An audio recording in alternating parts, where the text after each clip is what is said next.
Hey everyone, so in today's video, I'm going to show you how to watch VR videos on YouTube in 2025.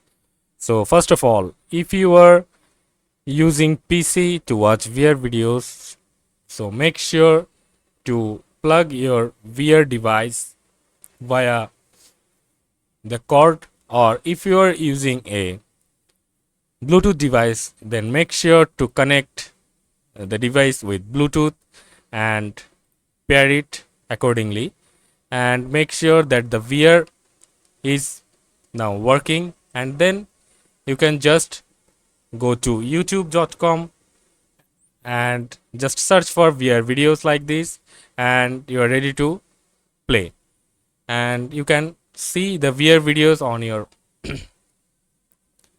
VR device. And if you are an Android user or an iOS user, make sure to plug in your VR device via the cord, or just connect your VR device with Bluetooth, and the rest is same. You just have to go to youtube.com and search for VR videos, and you are good to watch. So that's it for today. See you in the next video.